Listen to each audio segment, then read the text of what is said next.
Vamos con la siguiente entonces, con Valerie. A ver, Valerie hizo 4 preguntas. Eran 3, pero hizo 4. No se La preocupe. rebeldía. Bien, dice, el Antiguo Testamento sigue la ley de Dios. Bien, esta respuesta es sí y no. Exacto. De hecho, Pablo menciona repetidas veces este tema en la carta a los romanos. El Antiguo Testamento nos ayuda a ver cómo muchos hombres que amaban a Dios, aun con sus errores, siguieron la ley, pero no en su totalidad. Y cómo otros directamente desecharon la ley de Dios. El Antiguo Testamento nos ayuda a ver que sin Jesús estaríamos en grandes problemas, porque nadie es capaz de cumplir toda la ley a la perfección. Toda la ley y los profetas anunciaban a Jesús y su venida. ¿Qué pueden decir ustedes, hermanos? Yo digo lo mismo que tú, o sea, bueno, de seguirla, pues no. Porque digo, les dijo al pueblo no matarán, mataban, les dijo no tengan otros dioses y tuvieron otros dioses. Entonces, si es que a eso se refiere, pues no la seguían a cabalidad. Pero como tú dices, el no seguir las leyes tuvo sus consecuencias, de que ellos después fueron divididos, fueron cautivos de otros reinos, se dispersaron y bueno, gracias a que ellos tuvieron que pasar por todo eso, entonces vino Jesús y ahora estamos nosotros aquí. Así que sí, pues no la siguieron a cabalidad. ¿Qué va? O sea, hay muchos que lo intentaron, me imagino, ¿no? Pero no se pudo al 100%. Ok, si la pregunta es que el Antiguo Testamento se estableció la ley de Dios, sí. Sí, o sea, sí. La ley de Dios se estableció y una de las cosas que yo diría que fue más porque Dios quería establecer en el pueblo de que siguiera un patrón, es que Dios tiene cuidado. Porque si leemos hasta Levíticos, habla de que Dios estableció normas de salubridad para el pueblo de Israel. Es decir, las leyes y las cosas se establecieron para el cuidado. Y Levítico es el libro que habla acerca de todas las leyes que fueron establecidas para el pueblo de Dios, tanto como les mencionaba de salubridad y muchas otras, del trato hacia las personas, el trato a sus hermanos, a los pueblos alrededor, muchas otras cosas de estas, y que se establecen en la actualidad todavía como leyes que utilizamos para la sociedad, ¿no? Y que muchos consideran que vienen antes por las leyes de Hammurabi, pero muchas de estas otros consideran que vienen más bien de la ley hebrea. Si la siguieron, pues no, lamentablemente no, porque la misma humanidad les llevaba a que fallaran en esto y fracasaran en esto, ¿no? Por esa razón también entonces Dios enviaba a los profetas para recordarles que siguieran la ley, los estatutos o las normas que Dios había establecido, no para que tuvieran como esas limitaciones, sino para que mostraran que era el pueblo escogido de Dios. Pero lamentablemente muchas de estas no fueron cumplidas, por eso entonces ya dentro del plan de Dios, Jesucristo vino a morir por nosotros y como hemos mencionado, no a derrocar la ley, sino a que se cumpliese, pero por medio entonces de la gracia y de la misericordia. Así mismo. Nada más como un pequeño extra. De hecho, una de las posturas a favor de la existencia de Dios está sobre la moralidad. Porque sin la ley de Dios y sin un Dios justo detrás de la moral, no hay nada que me diga que está mal que yo vaya y robe la casa de mi vecino, ¿no? Si la moral es subjetiva, según cada quien hará lo que mejor le parezca, ¿no? Entonces, desde el Antiguo Testamento Dios establece todos estos principios morales que, como mencionaba Harold, a día de hoy aún seguimos, ¿no? Así que bien. Segunda pregunta, ¿cómo se puede evitar decaer la fe en Dios en momentos difíciles? Esa es la mezcla de las preguntas anteriores. La de ¿verdad? Oliver que decía cómo hacer para crecer espiritualmente, Alison que decía cómo crear un hábito y llegamos a esta. Bien, Jesús anuncia la llegada, como mencionó Harold, de la promesa, el Espíritu Santo, quien Jesús le llamó el Consolador en Juan 14:26. El Espíritu Santo es Dios caminando con nosotros y es quien nos levanta, da fuerzas y recuerda su amor en momentos difíciles.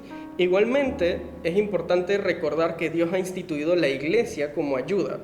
Pablo en 1 de Tesalonicenses, capítulo 5, versículo 11, le dice a la iglesia, anímense y edifíquense unos a otros. La iglesia es fundamental y es clave dentro del crecimiento y sostenimiento espiritual de un creyente. ¿Qué pueden decir, hermanos? Bueno, yo digo que eso es una muy buena pregunta. Es una excelente pregunta la que hizo Valerie. Y sí hay formas de evitarlo, y yo voy a utilizar como ejemplo las dos preguntas anteriores que dijeron nuestros compañeros al principio. O sea, si buscas bien al Señor y comienzas tu relación creando hábitos y persistiendo en ellos fervientemente y te congregas, no hay forma en que tu fe decaiga. O si decae, nunca será como por mucho.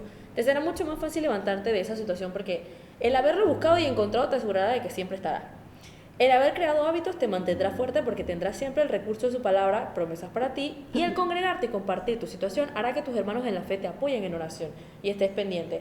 Es como si fueras, imagínate una pelota de fútbol y que esta pelota se pinchó de un lado y se está flateando.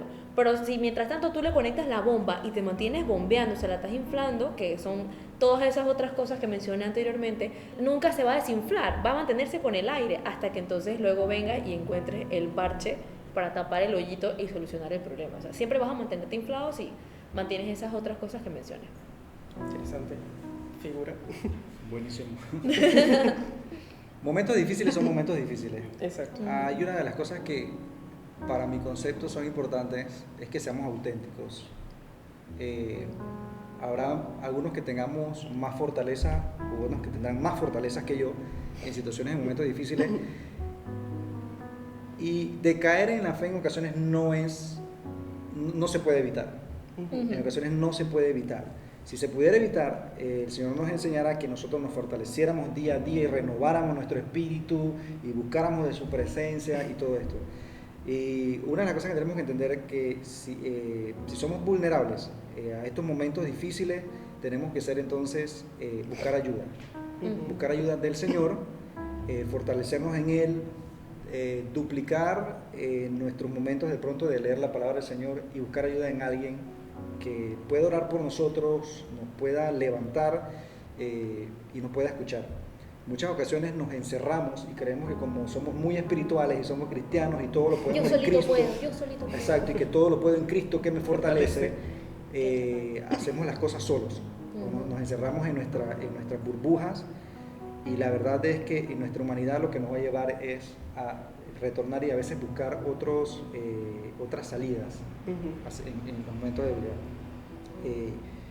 De caer en la fe puede suceder, pero debemos de buscar la forma y reconocerlo. Si estamos viendo que estamos decayendo decayendo nuestra fe en momentos difíciles, debemos reconocerlo. Es lo mismo que el arrepentimiento, reconocer que necesitamos una ayuda y buscar del Señor.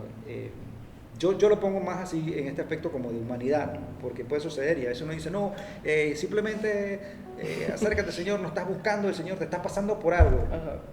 No, tenemos que entender que todos somos vulnerables. Exacto. Y evitar caer puede suceder, pero tenemos que buscar más del Señor, simplemente, pero también entender que hay momentos en que tenemos que hablarlo con otras personas y soltarlo. Me parece. Exactamente. Muchas gracias, hermano. Bueno, también, solamente agregando ahí, es como la figura del carbón que suelen utilizar siempre, ¿no? El carbón que se mantiene cerca de los demás que están encendidos, se mantiene encendido y cuando se aparta es muchísimo más difícil que se mantenga encendido y en el fueguito. Bien, tercera pregunta. ¿Qué cosas o qué acciones son en contra de Dios que están normalizadas en la actualidad? Hermana, hay tantas. Yo voy a dar mi respuesta con la familia. El hecho que un padre abandone a su familia por sus propios intereses, todo mal. Incluso que ambos padres estén tan desinteresados por sus hijos, ayuda y eventualmente a que estas personas, estos niños, crezcan desinteresados de su familia. Esto llega a desencadenar en que personas a la larga comienzan a decir, está todo bien mientras no te metas en mi vida, y está todo mal, porque muchas personas dicen esto, pero realmente nosotros necesitamos ser corregidos en muchas ocasiones, necesitamos ser instruidos en un camino correcto y un camino verdadero. aquí lo dejo a ustedes, hermanos. De repente está bien largo. No sé si la tuya es Pues no, yo diría que muchas cosas, muchas acciones ya en la actualidad están normalizadas. Lamentablemente se cumple lo que menciona el libro de Isaías. Hay de los que llamarían a lo bueno malo y a lo malo bueno. Y la tendencia es que si tú tienes un pensamiento correcto, tú eres el que está mal. Entonces, hay muchas cosas que están en contra de Dios y que están normalizadas. Si nos ponemos a enumerarlas aquí, creo que vamos a tardar mucho. Una de las cosas que debemos tener en cuenta es conocer la verdad para entonces poder buscar ese balance o buscar como ese termómetro. Aquí sí lo podemos utilizar en términos de ver qué es lo que realmente está mal, a pesar que la sociedad, las costumbres y la constancia, porque cuando uno se acostumbra a algo, entonces ya lo ve como normal, digan que es correcto. Bueno, ¿terminaste? Sí. Bueno, así como todos acabamos de decir, hay un montón de cosas, pero qué bueno que hiciste la pregunta, porque esto creo que es algo que no nos preguntamos usualmente, las personas no se lo preguntan, y llevamos una vida tranquila sin darnos cuenta que estamos incluyendo o normalizando cosas que no le agradan a Dios. Yo, por ejemplo, podría decir que les dejo mejor a todos los conexianos que están escuchando esto la tarea de que todos se pongan a buscar las cosas que hacen hoy en día y averiguar la raíz de las acciones, de las palabras y de todo esto, de dónde vienen, de dónde salen, y comparar si es algo que agradaría a Dios o no. O sea, la más sobresaliente para mí, hablando en términos cristianos, y que lastimosamente está muy normalizado entre nosotros mismos, los cristianos, es algo que se llama neopaganismo. Así se llama. Ya los teólogos le han dado un nombre, neopaganismo, que es la moda de incluir cosas paganas, o sea, que Dios aborrece y le son de total desprecio a tu caminar con Dios. O sea, no es que lo voy a hacer afuera, sino que lo incluyes en tu vida cotidiana, incluso en tus cosas con el Señor. Y que por desconocimiento participamos de esto y traemos a veces condenación o maldición a nuestras vidas. Y lo dice el profeta Oseas en Oseas 4:6. O sea, mi pueblo perece por falta de conocimiento. A veces hay cosas que hacemos por desconocimiento y no nos estamos dando cuenta que nos estamos poniendo nosotros mismos la pistolita. Ejemplo fácil para mí del neopaganismo es la palabra vibes o vibras, que todo el mundo la utiliza. Hermano, el que me estoy oyendo, no la repita. Si tú que estás escuchando este podcast amas a Dios y confiesas ser cristiano, seguidor de Jesús, no la repita. Señores, ustedes no pueden ir por la vida repitiendo todo lo que dicen los demás, nada más porque es moda, o porque se ve bonito, suena bonito o se siente bonito. Incluso si vieron, dizque, ay, pero si yo vi que al hijo de un pastor que lo dijo, ay, si la sierva del ministerio tal también. No, señores. Eclesiastés 11:9 dice, es el Señor, básicamente en Eclesiastés 11:9, el Señor se pone a decirte, dale, sigue los impulsos de tu corazón, déjate llevar por lo que tú quieras, por lo lindo que entra a tus ojos, pero ten en cuenta que Él mismo, Dios, te va a pedir cuentas por todo eso que tú estés haciendo. La palabra vibra, se los voy a dar para no dejarlos picados.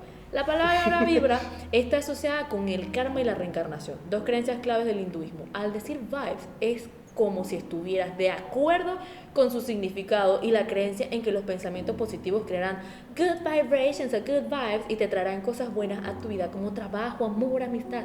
Ah, pero espérate, que yo sé lo que todos ustedes están pensando en este momento, porque yo sé que hay alguien que debe estar pensando y que, pero si yo lo digo, pero no es con ese significado, yo no creo en eso, solo lo digo porque sí, pues no, déjame decirle que no. ¿Qué leímos arriba en Eclesiastés? Bueno, el Señor te va a pedir cuenta de todo lo que tú hagas y digas y pienses. Ahora, regresando otra vez al tema. En resumen, las buenas vibras vienen de la creencia de una energía espiritual que mueve y une todas las cosas en el universo y que ese universo lo puede controlar y lo encausa todo hacia las personas. Y, señor, eso es totalmente contrario a Dios y la existencia de Dios. En absoluto no tiene nada que ver. Porque nosotros creemos en un Dios creador de todo y no en que el universo hace las cosas. Así que ya sabe, gente, si usted ama a Dios y ve algo bonito y usted está pensando integrar eso en su vida, en su vocabulario, en su armario o lo que sea, pregúntele a Dios si a Él le parece bonito. Investigue, no vaya a hacer que traigas condenación a tu alma. Y eso es solo por mencionar una de las vibras, porque hermano, ni les digo del yoga. Es más, si alguno de ustedes practica yoga, les invito, busquen, investiguen qué es el yoga, de dónde vienen las creencias, señor. Ustedes no tienen idea. Pero nada más se lo dejo ahí, tarea, busquen ustedes mismos. Así que dejen las malas vibras. Dejen las malas vibras. Y no lleven a sus perros al yoga. No, nada, por favor. Todo mal. Última pregunta.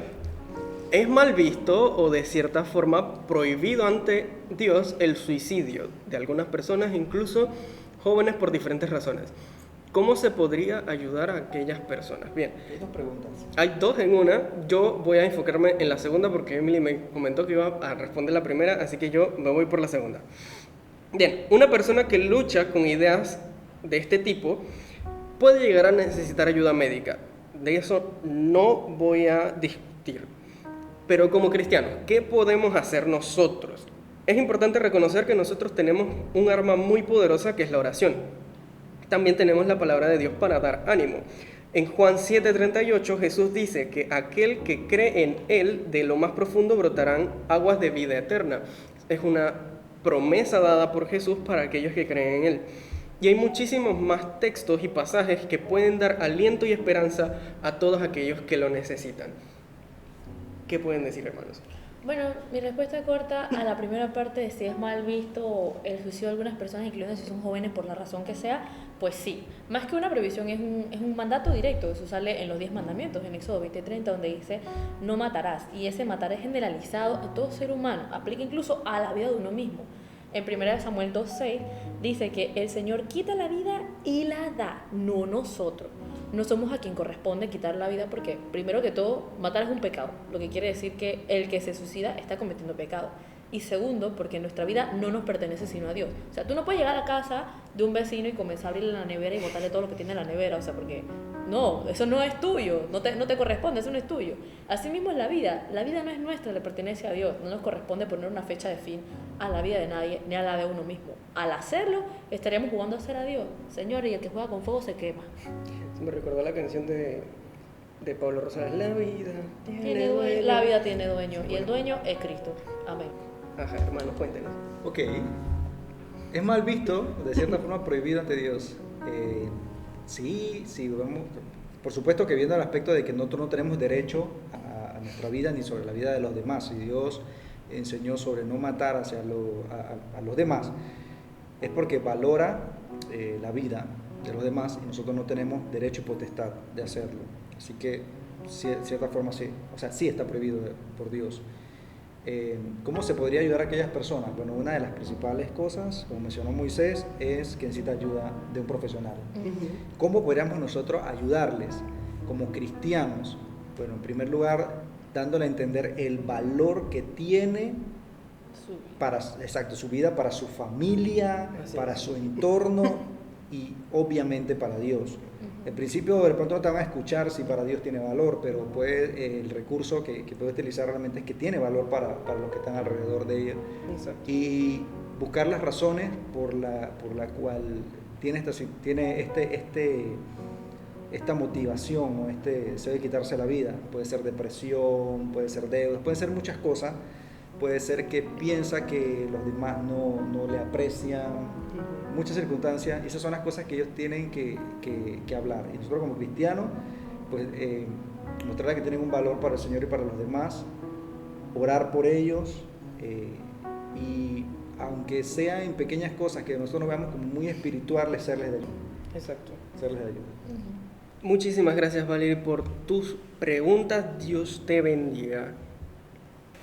Vamos ahora con las preguntas de Carol. Una carita ahí toda cute, una carita tierna. Bien, dice, primero, pregunta número 1. En Mateo 15:21 habla de la mujer cananea con las migajas. Si Jesús vino a salvar a todos y lo demuestra en varios pasajes y da parábolas del samaritano, entonces, ¿por qué le negó a la primera diciendo que solo vino a los de Israel? Si en otras ocasiones habla del reino para todos. Bien, ¿a Jesús vino solo a Israel o vino a todo el mundo? Este es uno de los casos en los cuales yo veo que Jesús hace algo para que aprendamos otra cosa. Al menos yo puedo de este pasaje aprender de la mujer que fue intercesora por su hija y no se rindió, pero Jesús ciertamente tuvo una misión principal hacia el pueblo de Israel. De hecho, Juan en el capítulo 1, versículo 11, dice que vino a los suyos, pero no le recibieron, ¿ok? Y después entonces se extiende a los gentiles. La misión de Jesús era rescatar primeramente a los judíos, porque era una promesa dada desde el Antiguo Testamento, era un Mesías prometido al pueblo judío, y luego a los gentiles, como dice Pablo en Romanos capítulo 1, versículo 16. ¿Qué dicen ustedes, hermanos? Ok, ¿por qué le negó, dice él, este aspecto de la salvación? Yo pienso en este versículo, si lo leemos con calma, habla de esta mujer, se acerca a él. Una de las cosas importantes que veo aquí es que ella le llama Señor, Hijo de David. Es decir, ella no era de la región, pero conocía a Dios, a Jehová, a quien Jesús estaba, quiero usar el término representando porque era para ellos eso, hasta que entendieron que era profeta y el Hijo de Dios. Y en este pasaje encontramos que hay, de una forma u otra, el anticipo de la misericordia que iba a haber hacia los gentiles. Porque si bien es cierto, Jesús, cuando ella le habla, él en principio hace como que no la escucha, no le responde, no dice nada, y llega a un punto hasta que los discípulos dicen: Señor, pero o sea, ¿qué te pasó? Para se taparon los oídos, no estás viendo que la muerte está gritando que le ayude. Y cuando él llega y ya al fin le responde, entonces él le dice, pero es que ni los perrillos, ni los que son de aquí de los judíos se les da, o sea, ni a los perrillos de los judíos, o sea, como menos a una mujer que no es de aquí. Y la mujer insiste por la necesidad que tenía de que necesitaba una sanidad para su familiar, pero lo que yo puedo entender aquí es que Dios tenía un plan, o sea, el plan que él había establecido en principio, como mencionó Moisés, era para el pueblo de Israel, y él tenía que cumplir esto. Dios de orden tenía que cumplir en principio lo que era para el pueblo de Israel, y él se lo deja saber de esa manera. Dice: no es para ti, todavía no es digno. Sin embargo, la insistencia de esta mujer hace que el Señor cumpla esta acción que iba a haber después, cuando iba a llegar su promesa, la palabra de la salvación al pueblo gentil. Se anticipa a esta mujer.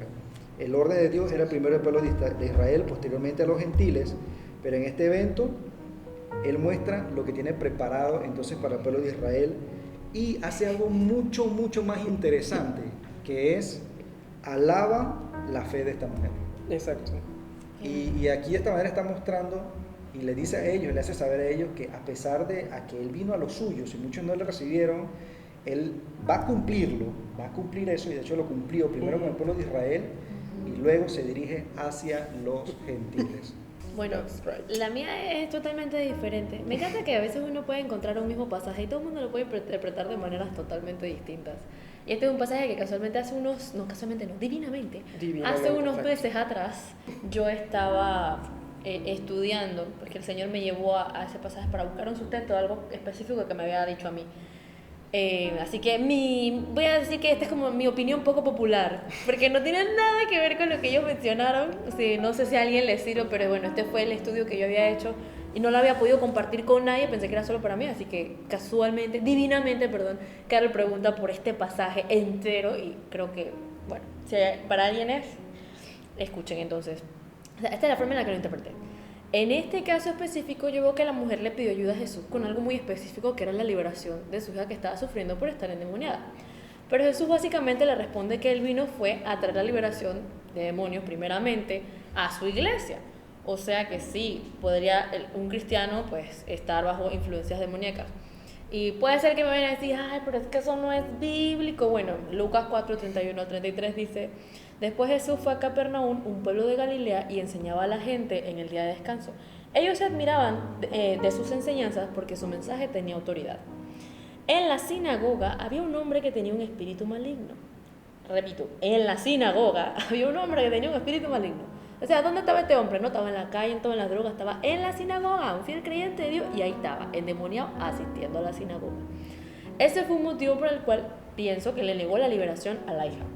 Cuando le dice que no puede quitar el pan a los hijos, una vez más haciendo referencia a que la liberación es exclusiva para sus hijos, o sea, la iglesia, los conversos, su pueblo, hay otro motivo por el que él no puede darle la liberación. Lucas 11:24-26 dice: cuando un espíritu maligno sale de una persona, va por lugares áridos buscando un descanso, y al no encontrarlo dice: volveré a mi casa de donde salí. Cuando llega la encuentra barrida y arreglada. Luego va y trae otros 7 espíritus más malvados que él y entran a vivir allí. Así que el estado final de aquella persona resulta peor que el inicial. Los creyentes tenemos una ventaja. Nosotros tenemos la salvación al haber aceptado a Jesús y como consecuencia ese espacio es llenado por el Espíritu Santo. Demonio que sale, ¡pum!, lo llena el Espíritu Santo. Pero Jesús no podía darle esa liberación a esa muchacha porque ella no tenía el conocimiento de Dios, no tenía la salvación. Así que ella lastimosamente, si Jesús la liberaba, le pasaría exactamente lo que dice el pasaje ese en Lucas. Pero por la fe de la mamá, por la fe de la mamá de la chica, Jesús se conmueve y en su misericordia, porque al final es parte de su carácter de ser totalmente misericordioso, le concede la liberación de su hija. Ahí está mi aporte. Muy interesante y muy diferente, ¿Verdad que sí? Claro, porque también tomaste en consideración el resto del contexto del pasaje, ¿no? Bien, pregunta número 2. ¿Por qué los evangelios están acomodados de esta manera y no por orden de escritura? Hermana, usted me hizo investigar como por 20 páginas y no encontré una respuesta que dijese como de forma lógica por qué está escrito de esa manera, como por ejemplo el Antiguo Testamento, que tiene un orden en específico, o las cartas, que tienen un orden. No sé, hermanos, ustedes hablen, porque Yo sí encontré en Google la respuesta, pero no mira sé tú. Yo la encontré súper rapidito. Y a mí me gustó la respuesta que encontré. No sé buscar. ¿Tú también tuviste que investigar, Harold? Sí, más o menos hay libros que hablan de esto. Sí. Bueno, le voy a decir, hermana, lo que yo encontré en internet, porque es gracioso, porque los dos tenemos el mismo wifi, el mismo internet, Sí, la misma aplicación, y él no buscar. encontró la información y yo la encontré, así que no sé si voy a hacer la misma, pero bueno, aquí les tengo.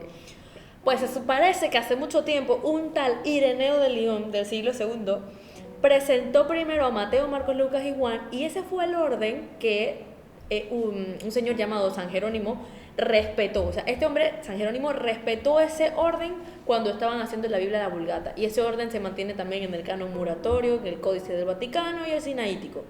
Y confiando en la unción que hay en la Biblia y que incluso fue ordenada en inspiración del Espíritu Santo, se cree que este orden fue totalmente a propósito por el mensaje general que presentan cada uno de ellos, simplificado cada evangelio y obviando toda la literatura y todo lo que tienen. El evangelio de Mateo es eclesial, el de Marcos es discipular, Lucas invita a la misericordia del perdón y Juan nos invita a reflexionar temas teológicos de altura, como la resurrección, la vida, el verbo y la carne y todo eso. Tomando en orientación el orden de Mateo, Marcos, Lucas y Juan, constituyen esto una propuesta de camino. O sea, escuchen esto, porque los creyentes al congregarnos en una iglesia iniciamos nuestro camino discipular en el cual el perdón y la misericordia son la respuesta integral a la reflexión teológica. Eso fue lo que encontré y me gustó y me convenció. No sé si Harold tendrá algo.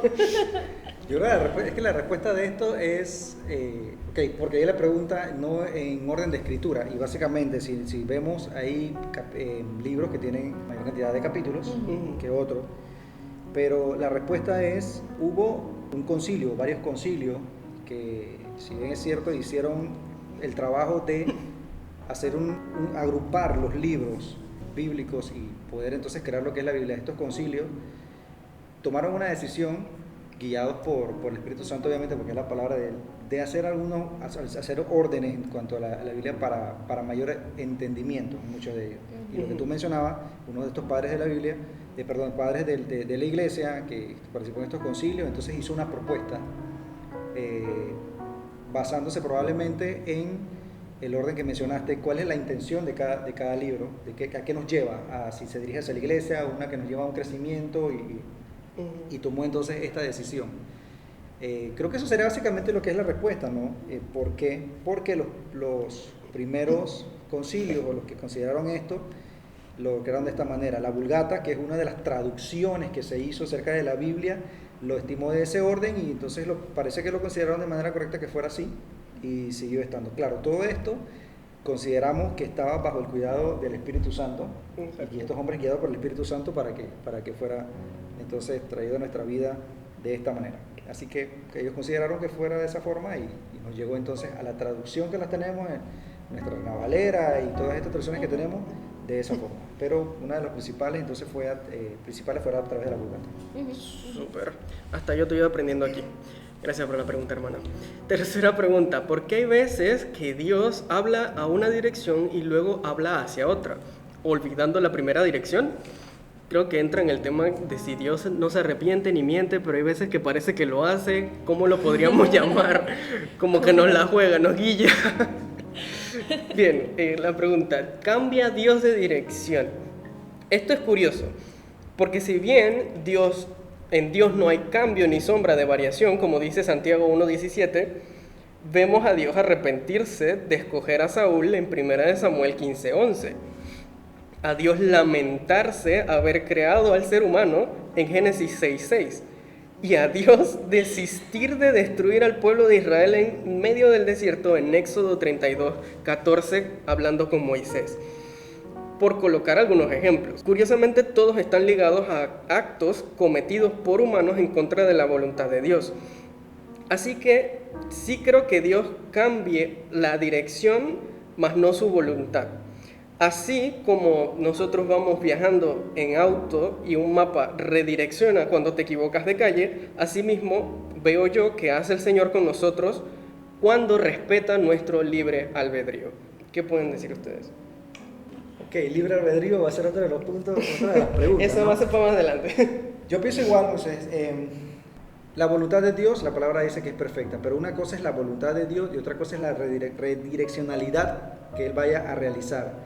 Y sí es cierto que a través de la Biblia Él hace algunos cambios en las decisiones, no porque la primera haya sido errónea de parte de Él, sino porque la acción del ser humano ha llevado a que Él tenga que tomar otra decisión.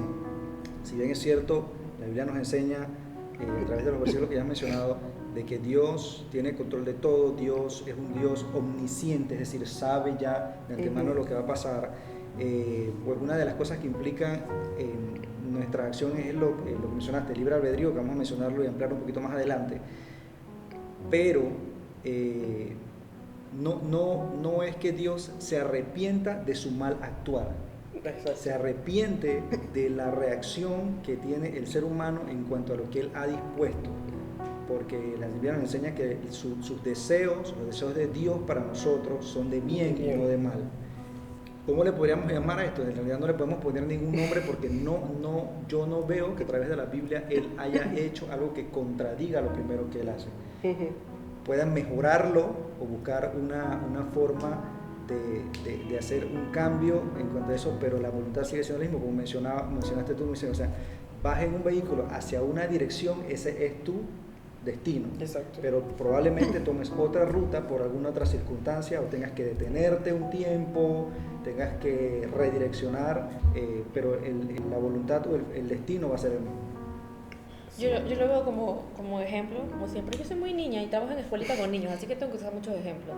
Yo imagino como un papá que le dice al hijo, mira, tienes que sacar buenas calificaciones este año. Si tú sacas buenas calificaciones, a fin de año yo te voy a regalar esa pista de Hot Wheels que tú me pediste. Vienes tú y dices, está bien. En el camino empezaste con buenas notas, a mitad de año te dio flojera, a final de año repetiste una materia. Entonces, ¿qué ocurre? No es como que tu papá dice, ahora no te voy a dar el juguete. No es que, cambio de opinión, es como ellos están diciendo. Tu acción causó que no te ganaras aquello que tal vez el Señor, en este caso el papá, le prometió al niño. Entonces, ¿qué puede pasar en ese tipo de casos? El niño piensa, chanfle, la regué, ni modo, me quedo así. O dice, el otro año sí me voy a esforzar. El otro año viene y si saca las calificaciones bien, y el papá viene y le dice, ahora sí te voy a dar entonces tu premio, que es lo que decía, que a veces puede tardar un poquito, ¿no? O sea, el Señor igual dijo que iba a darte un premio. Pero igual, en un caso hipotético, yo lo miro así como multiversos. Si el niño decidió no portarse bien y seguir siendo rebelde y no hacerlo, ¿qué va a hacer el papá? Voy a buscar al otro hermano que sí está haciendo bien y a ese sí le voy a dar ese premio. Entonces, él dijo que él iba a dar un premio, pero dependía de lo que iban a hacer las personas, si se lo ganaban o no se lo ganaban. Ahora que mencionas eso, Emily, y yo como padre, en la experiencia como padre, interesante. Lo veo también así. Probablemente la pista haya sido comprada y esté guardada. Exacto. Pero tenga que atrasar el regalo que le vaya a dar, la entrega, porque hay algo que no ha cumplido entre los parámetros que yo le he establecido. No como una condición, sino como tú sabes, o sea, es mi forma de incentivarte a puedes lograr.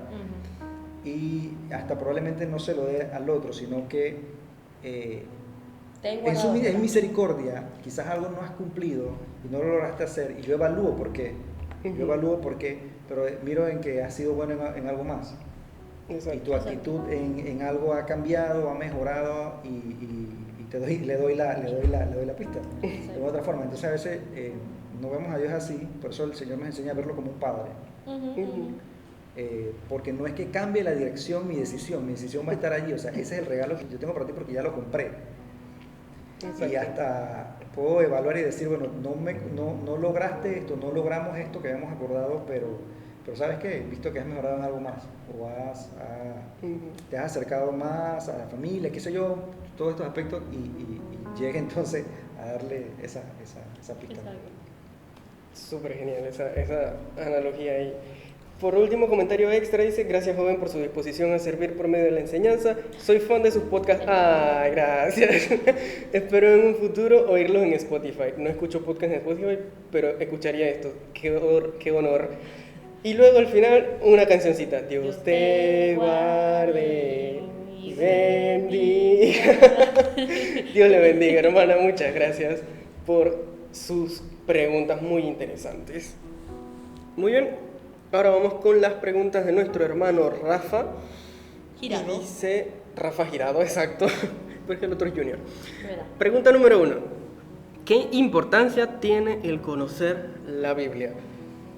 Rapidito y sencillo, ya se ha contestado más o menos esta pregunta, pero a través de la Biblia conocemos la voluntad, carácter, obra de Dios. A través de las Escrituras conocemos todo lo que a Dios le agrada y lo que no le agrada, y te ayuda a saber quién es Dios, todo lo que ha hecho por rescatarnos.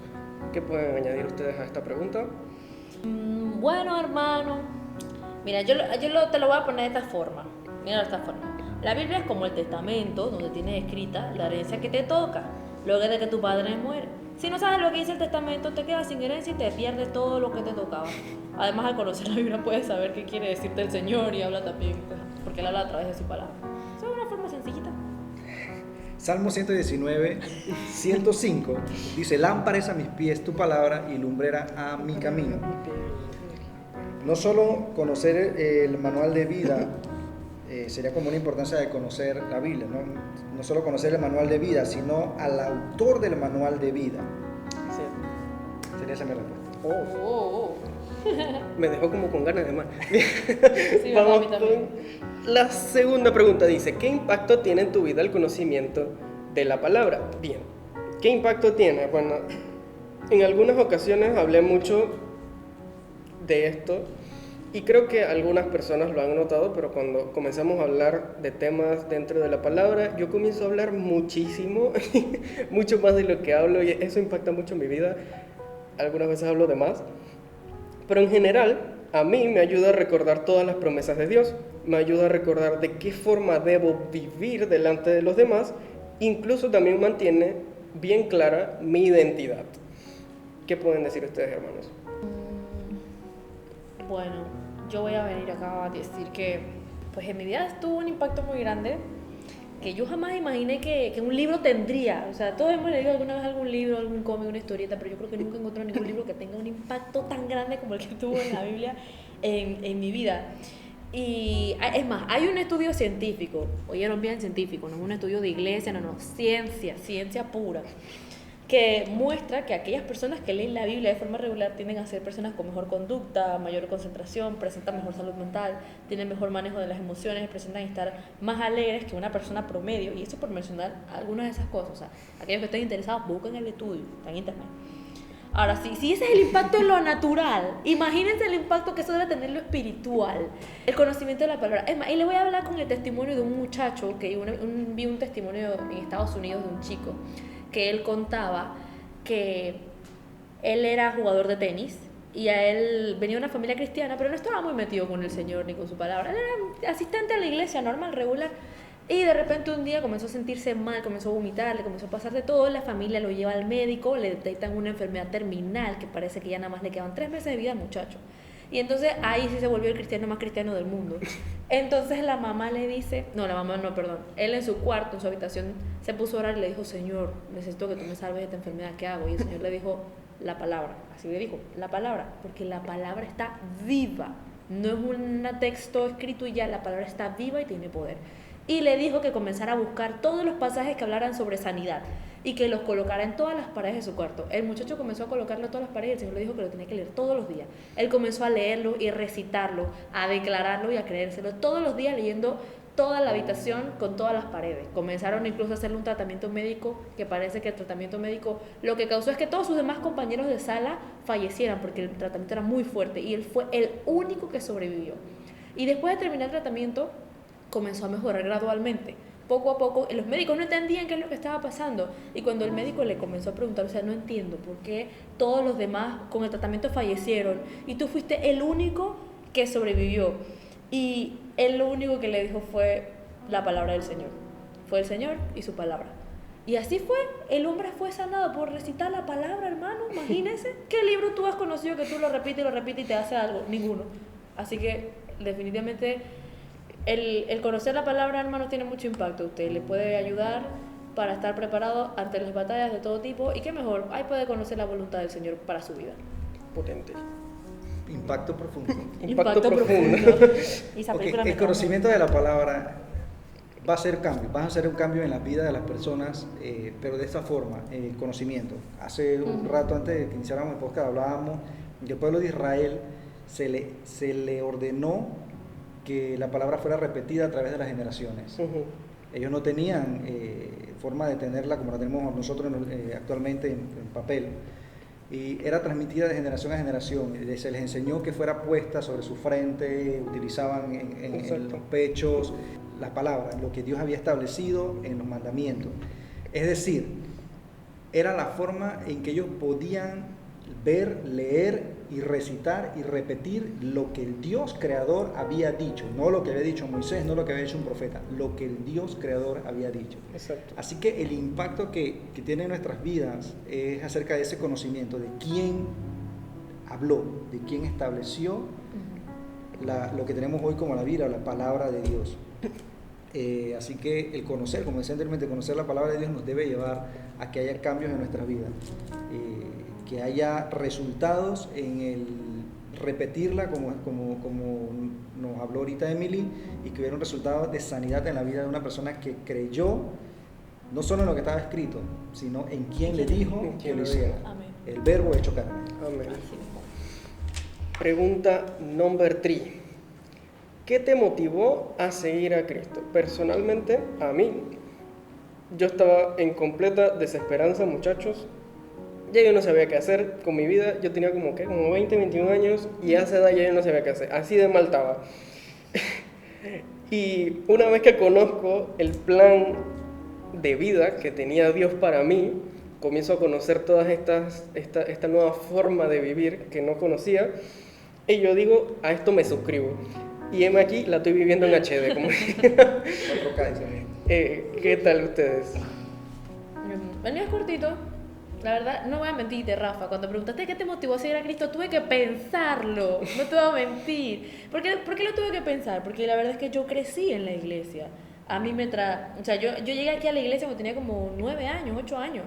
Entonces yo venía porque mis papás me traían, ya era una costumbre venir, me había bautizado y todo, pero realmente no me había ni bautizado me lo hice por compromiso, no no hubo una convicción real de mis pecados y de Jesús, lo había hecho por compromiso. Pero luego me quedé pensando y me di cuenta que en realidad yo creo que lo que me motivó, así que me dijo, yo aquí me quedo, fue cuando yo tenía 18 años, que yo digo que ese fue el momento en el que yo de verdad acepté a Cristo en mi corazón y que el Señor me bautizó en su agua espiritual, porque ya no iba a volver a bajar a la piscina. Que pasé un momento difícil porque me habían diagnosticado con un síndrome. Entonces, en medio de ese momento del diagnóstico dije, chuzo, a mí nadie me comprende. No, nadie sabe exactamente lo que yo estoy sintiendo, lo que estoy pasando, mi frustración. Aunque yo la contara, yo sentía que la gente no me comprendía. Y yo dije, bueno, yo creo que tal vez solo Dios podría comprenderme y ayudarme. Y pensé, bueno, ¿por qué no? Probemos con el Señor. Si igual es gratis, esa es mi frase todos los años. Igual es gratis probar con el Señor. Y desde ahí todo fue de maravilla. mi relación con el Señor. Claro, en la vida las cosas siguen siendo duras, pero cuando tenemos al Señor todo cambia totalmente. O sea, tu forma de verlo y vivirlo es distinta. Entonces, él me dio en ese momento, y ahí fue donde yo realmente dije, no, yo tengo que seguirlo. Él en ese momento me dio lo que los medicamentos y las terapias que yo estaba recibiendo no me daban, que era el gozo y la felicidad en medio de la adversidad. ¿Qué me motivó a mí a seguir a Cristo? Miedo, no, mentira. Se va para el infierno. Sí, no, escuchaba mucho sí. eso, pero de hecho no fue una de las cosas que me motivó. Hubieron muchas circunstancias en la vida que tuve, no es que tuve una historia mala, pero lo que quiero decir es que había escuchado la palabra del Señor desde niño. Había quienes me llevaban a la iglesia, algunos vecinos, cuando estaba, digamos, en otra provincia, mis tías me obligaban a ir a la iglesia, pero quedaba de repente lo que tú escuchabas en la palabra, escuelita dominical, algo así. Pero creo que el punto que me motivó realmente a seguir a Cristo, quizás fue como a mi edad de 15, 16 años, ya yo iba a la iglesia, porque mis papás iban a la iglesia y me llevaban a la iglesia, y bueno, la pasaba chévere porque tenía amigos allí y conocía gente, pero no estaba totalmente convencido, pero llegó un punto en mi vida en que yo me interesó leer la Biblia, comenzar a leer la Biblia. Y de hecho, si mal no recuerdo y no les miento, yo leía la Biblia mientras el pastor estaba predicando porque me aburría lo que el pastor predicaba. No lo escuchaba, era un adolescente, un joven, no quería escuchar. Y comencé a leer la Biblia y me comenzó a llamar la atención lo que decía la palabra. Y me encontré un día con el Salmo 119, 20, donde dice, ¿con qué limpiará el joven su camino? Perdón, 119, 9, ¿con qué limpiará el joven su camino? Con guardar tu palabra. Y luego la lectura sigue diciendo lo que creo que yo sentí en mi corazón en ese momento. Dice, con todo mi corazón te he buscado, no me dejes desviarme de tus mandamientos. En mi corazón he guardado tus dichos para no pecar contra ti. Al conocer a Cristo de esa manera, a través de la Escritura, entendí que me había dado amor, que era ese amor incondicional, que a pesar de quién yo fuera, lo que había hecho o lo que iba a hacer, su amor estaba incondicional para mí. Y ya ahí comencé a leer la Escritura, a buscarle en oración, a conocerle y a sentir la presencia de Él. Y obviamente entonces tú entiendes de que es un Cristo real, verdadero, no es una historia que está solamente escrito en un libro o que veas en una cómica. Y de ahí en adelante, seguirle hacia adelante. Amén. Qué bueno. Comentario de Rafa. Espero estas preguntas sean de utilidad para el mejoramiento personal. Así También que esperamos eso. Amén. Sí, mismito, así todo lo que estamos hablando esperamos que sea así. Dios te bendiga, Rafa.